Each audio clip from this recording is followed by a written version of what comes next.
Hola, ¿qué tal? Mi nombre es Carlos Colorado Galicia y hoy vamos a hablar sobre la irrigación de venas, arterias y drenaje linfático de la pelvis. Antes de empezar, creo que es importante mencionar que la pelvis, la región de la pelvis es una región clave en la anatomía, no solo porque conecta el tronco con los miembros inferiores, sino porque alberga órganos vitales como la vejiga, el recto y, dependiendo del sexo, órganos reproductores. Con voy a empezar hablando sobre las arterias de la zona pélvica o de la pelvis. Antes de entrar a cada arteria, es importante entender que la pelvis es una región de alto flujo sanguíneo. Aquí no solo se irrigan músculos, sino órganos que tienen funciones continuas como este, la misión y la defecación y la reproducción. Las arterias pélvicas tienen mucha anastomosis. Están protegidas por la pelvis ósea, pero cuando se lesionan producen hemorragias graves. Por eso, un trauma pélvico es una de las principales causas de muerte. Es la lesión de la rama de la arteria ilíaca interna, que ahorita vamos a hablar sobre estas arterias. La arteria principal de la pelvis es la arteria ilíaca interna, y esta empezamos en la aorta abdominal, llegamos a esta bifurcación que se ve aquí, antes de lo verde, donde este se deja de llamar aorta abdominal y le empezamos a llamar arteria ilíaca común, y tenemos una arteria ilíaca común izquierda y una arteria ilíaca común derecha. Esta bifurcación más o menos está a la altura de la vértebra L4,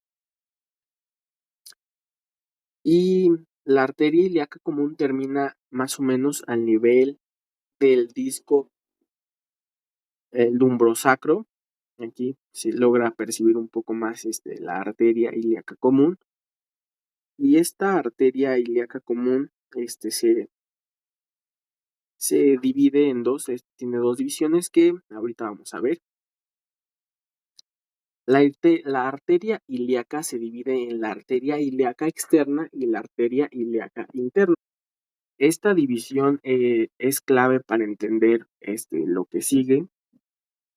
Por ejemplo, la arteria ilíaca externa irriga miembros inferiores y la arteria ilíaca interna irriga esta zona pélvica que habíamos mencionado y que vamos a mencionar posteriormente.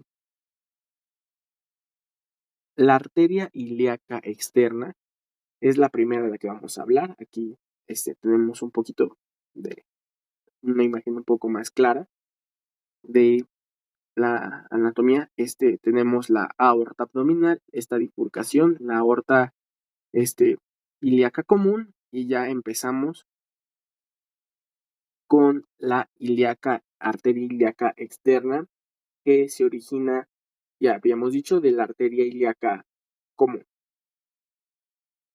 La arteria ilíaca externa desciende por la pelvis lateral, pasando por debajo del ligamento inguinal, para posteriormente dejar de llamarse arteria ilíaca externa y va a empezar a llamarse arteria femoral.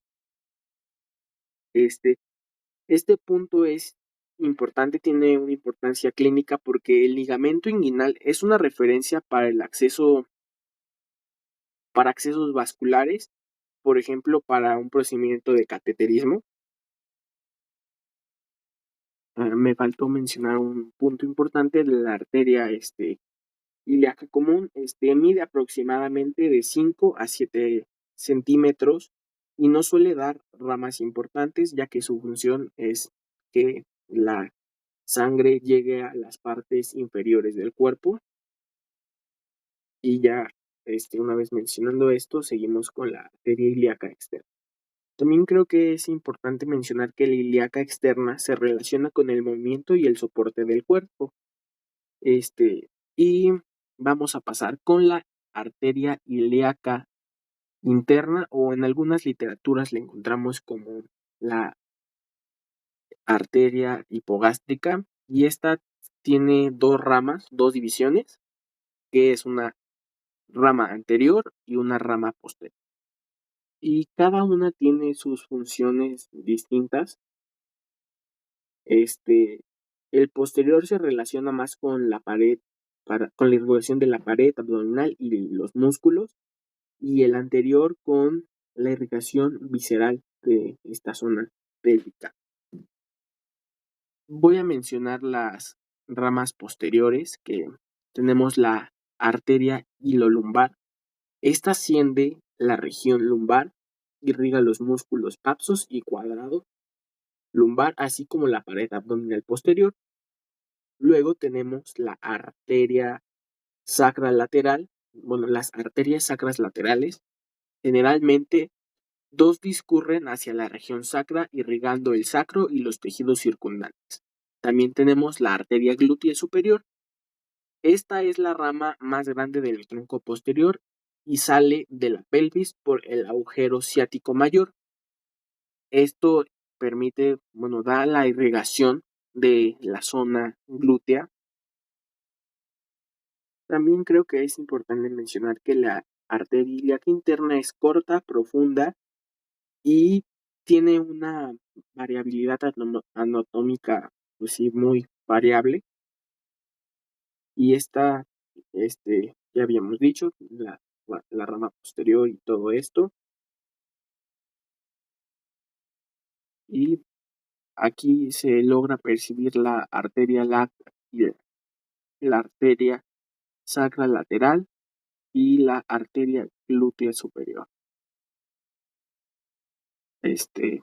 Y la ilolumbar en esta imagen no se logra observar muy bien.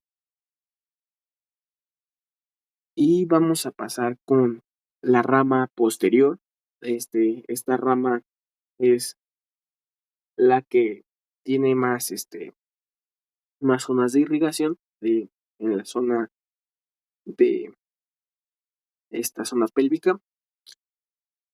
Aquí tenemos la arteria obstructriz, que lleva sangre a la región media del músculo. También tenemos la arteria vesical inferior en hombres, y en las mujeres es la arteria vaginal. Irriga la vejiga, la próstata, la vagina y las estructuras adyacentes, las cercanas. También tenemos la arteria rectal media. Esta irriga las paredes medias del recto, conectándose con las arterias rectales superiores e inferiores. También tenemos la arteria pudenda interna. Es la principal arteria del periné e irriga los órganos genitales externos. También tenemos la arteria glútea inferior. Esta irriga la región glútea inferior y se anomastosa con las arterias de la cadera. Tenemos aquí la imagen, aquí se observa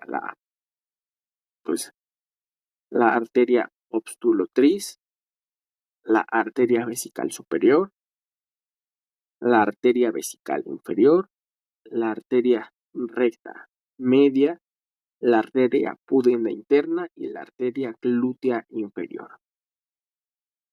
Y habíamos mencionado hace rato que la pelvis tiene un sistema arterial altamente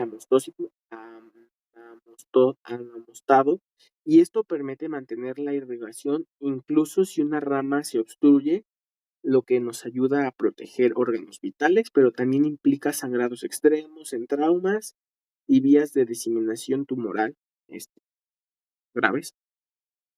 Y pues en conjunto las arterias pélvicas forman una red compleja pero lógica, diseñada para sostener funciones vitales, permitir el movimiento y proteger pues los órganos profundos. Y ya vamos a empezar a hablar sobre la eh, sobre las venas de esta zona. Y pues vamos a empezar a hablar sobre las venas de la pelvis o de la zona pélvica. Este, y pues a diferencia de las arterias, las venas de la zona pélvica no siguen patrones rígidos, son más variables, más delgadas y forman redes o plexos.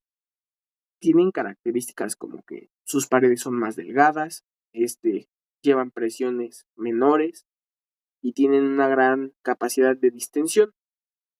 Las venas de la pelvis permiten el retorno venoso de órganos pélvicos, regulan cambios de volumen y participan en el control térmico y funcional. Por eso clínicamente el sangrado venoso es difuso, difícil de localizar y frecuentemente en traumas pélvicos.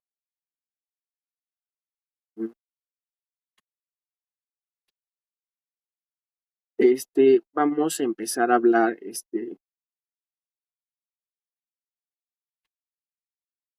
un,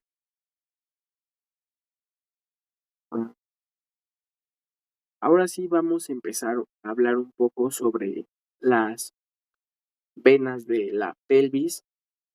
Vamos a empezar con,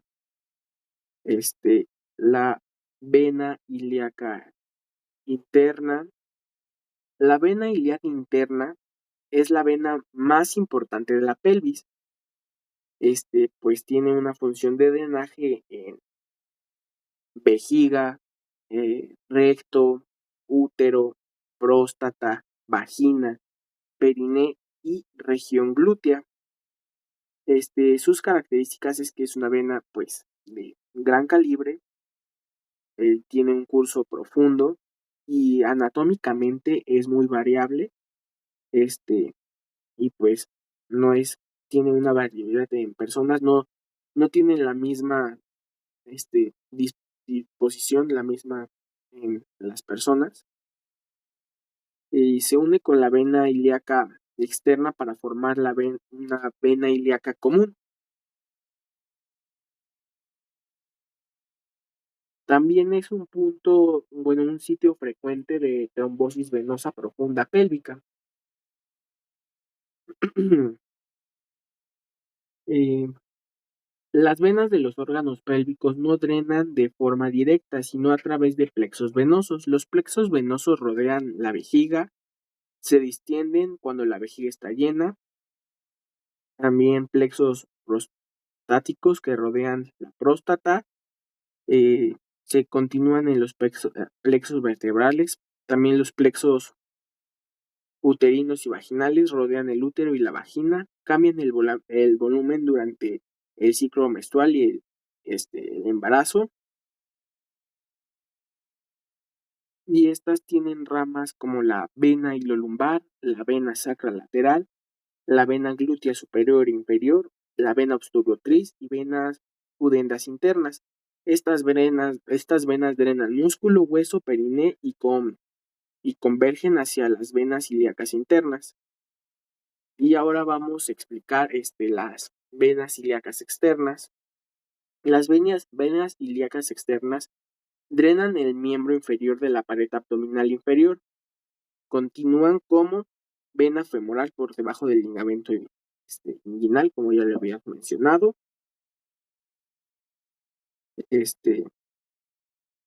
Con la arteria ilíaca externa. Y pues esta vena es una de las principales vías de retorno venoso del cuerpo. Su compresión produce edemas de los miembros inferiores. Y pues las venas pélvicas se comunican ampliamente entre sí. Ejemplo, plexos pélvicos con los plexos vertebrales, vena glútea con vena femoral, vena rectal con sistema portal. Esto nos permite un drenaje alternativo, pero también diseminaciones de células tumorales.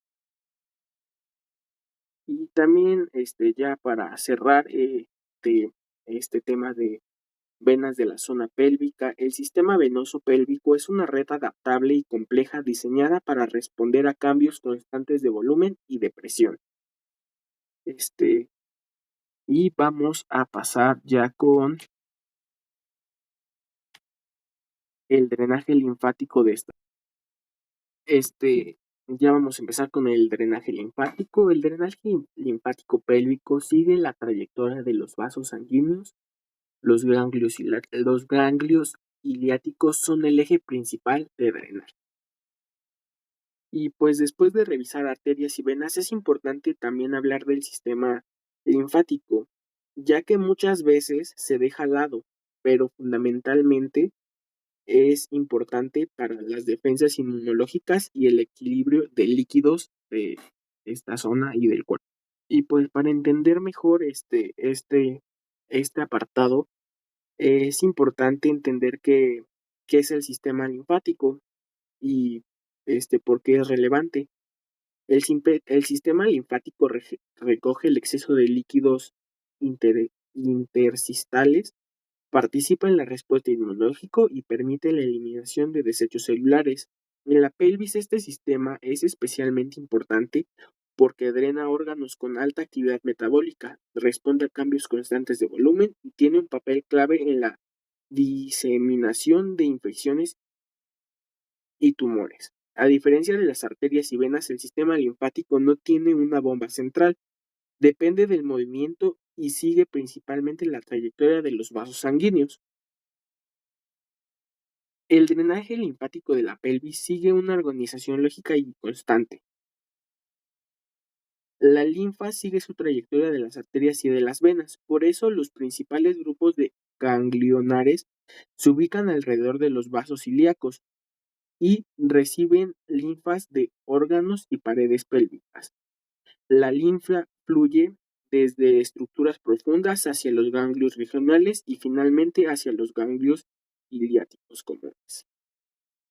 Los ganglios iliáticos intensos son los más importantes del drenaje pélvico. Reciben linfa de vejiga, recto, útero, vagina, próstata, vesículas seminales y parte del perine profundo. Están ubicados a lo largo de las arterias y de las venas ilíacas internas, profundamente en la pelvis. Los ganglios ilíacos externos se localizan a lo largo de las arterias y las venas externas. Drenan principalmente paredes abdominal inferior, parte superior de la vejiga, región inguinal profunda, porción próxima del miembro inferior. Aunque no drenan la mayoría de los órganos pélvicos, son un punto de conexión entre pelvis y extremidades inferiores.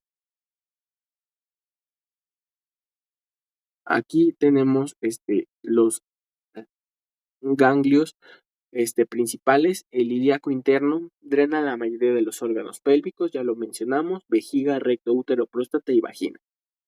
Ilíacos externos drenan pared abdominal inferior y parte de la vejiga superior.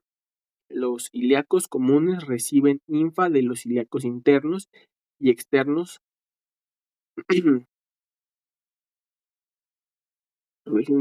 Externos. También tenemos los sacros, drenan recto posterior, y las regiones sacras inguinales drenan periné, superficies y genitales externos. Los ganglios ilíacos externos se localizan a lo largo de la arteria y de la vena ilíaca externa. Drenan principalmente, y como ya lo había dicho, pared abdominal inferior, parte superior de la vejiga, región inguinal profunda y porción proximal del miembro inferior.